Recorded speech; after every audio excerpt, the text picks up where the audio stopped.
All right, so we've got some foundational concepts here, but now let's get into some really the detail stuff, and that's the indicators. This is the tools, the things we're going to actually use to help us, make decisions around securities to buy or sell, for example. And indicators are really at the heart of technical analysis, and it's really our technical tools we're going to use to help us be successful. And indicators are all based on things like math and data and trends and all that. It's very focused on trends, of course. You want to anticipate trends and then make your decisions based on where things are headed or where the trend is headed. And technical analysis and using indicators is also all about eliminating emotion. You're not tied into, well, I love that stock, or I love that last movie from Disney, so I'm going to buy Disney stock, or whatever. I heard a great thing about Bitcoin, or whatever it might be. It takes emotion out of it, and you're really looking at these indicators from a real unemotional way. What is the indicator telling me versus my likes or dislikes about something? And that makes them very, very good to use in that manner, very way that takes emotion out. Now, they're not perfect, because nothing's perfect. If there was, I would have one lesson, and it would be about what's the perfect indicator to use, and that would be it.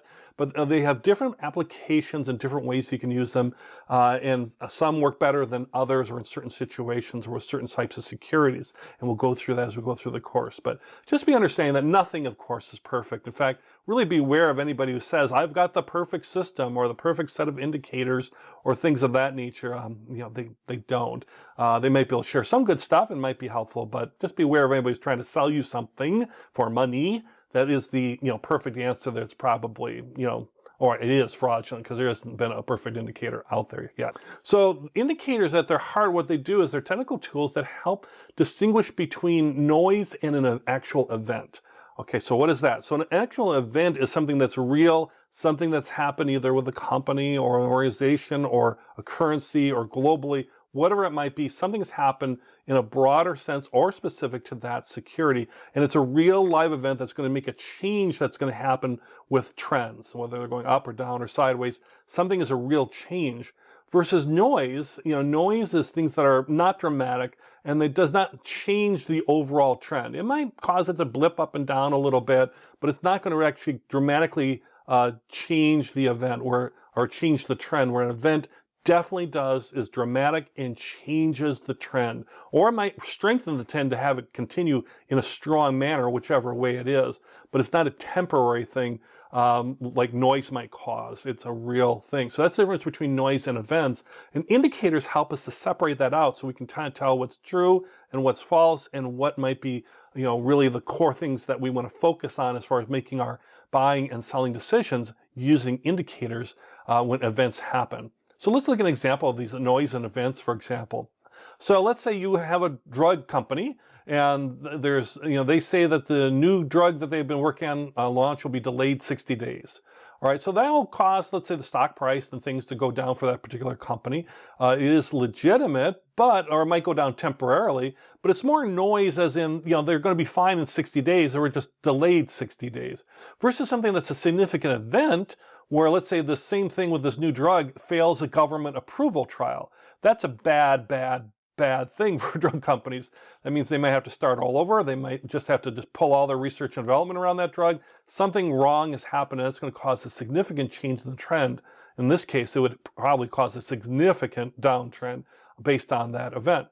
So you get a feel for these events and noise, and the indicators, again, help separate out the noise. So we think about what is actually an indicator, defining it, so to speak. An indicator is a line or a set of lines or some type of mark you put on a chart to identify events and clarify and enhance the investor's perspective, perception of the price move, and are looking for things like, is the stock price trending? Is it going a certain direction? How strong is that trend? What's the degree of strength? And is a trend turnaround point, about to be reached, right? So that's what our indicators are telling us. Which way is the trend? How strong is that trend? And is that trend going to change or go maybe in a different direction? If we know those things, then we can make buy or sell decisions based around that indicator, or maybe a set of indicators to help confirm between primary and secondary indicators. Another way to look at this is, what do indicators specifically kind of try and identify? They're going to try to identify is a trend beginning? Is a new trend beginning? How strong or weak is that trend? Is it kind of going to be weak, or is it going to be really strong and we want to get in that trend? Whichever way it's going, up or down. Is the trend retracing? Is it got a temporary pullback, but it's likely to resume, let's say, for example? Is a trend ending and may it, change or reverse or go the opposite way, basically? And also we can use indicators to indicate a trading range, high to low. What is the range that's going on with a particular security as far as the pricing in there? And that'll help us decide. Again, all these things are designed to help us as far as whether we want to invest or not, or when we want to buy, or when we might want to sell. And if you look at each of these things, and all these different sections we have coming up are going to start identifying these things. And we'll apply concepts like these different indicators, like for identifying beginnings of trends, we might use a moving average crossover, momentum for strength of the trend, relative strength index for looking about, is it going to retrace but then likely resume the trend? How can we identify that? We could use the RSI, or relative strength. We can use multiple types of indicators for things like, for example, is a trend ending and may reverse? Well, we got patterns and breakouts and momentums and crossovers, and what's the trading range? That's things we can use too with that, like Bollinger Bands or ATR, average true range. So as you can see, we've got different ways that we can use these different indicators to help us decide what we want to do. And ultimately, what all this stuff that we're going to learn is indicators are designed to provide us buy and sell signals, or at least a warning that something might be happening, to help us to be better traders, to be better investors, to make better decision makings. And really, if you look at these different types of indicators or signals on buy and sell signals, a warning signal or a buy or sell signal, there's really kind of three broad things that they're going to talk about, or three broad ways you can kind of look at these signal types. And those are crossovers, meeting a range limit, or are things converging or diverging? So just to give a couple highlights on that, and I'll highlight some of the things you're going to learn in great detail coming up. Basically a crossover is when one line is crossing another. And it's going to show things like a breakout. So you can kind of see in this quick little example, you can see there's a trading range there with these two bars on the top and right, and everything's kind of narrowly constrained. But the top right, you can see where it broke through that range, broke through that kind of artificial line we put there. That's showing that it's crossing another line, that's showing it's breaking out and that a new trend is forming. But we're going to learn all about that as we come up, as far as that. But that's the idea of crossing lines. And also we have range limits, things like, funny names like oscillators and momentum indicators, where we're going to look at what are the trading ranges and how do things fluctuate, within an upper and lower band of a trading range. And as they approach them, how are they going to, are they going to indicate things like is something overbought or oversold? Or can you combine these different types of range limit type trading and looking at things like movement and moving average indicators to signal trend breakouts and reversals? So there's kind of big broad aspects of that. And then you have these ideas of convergence and divergence, where two things are coming together. Prices are narrowing. They're starting to get closer together within a trading range.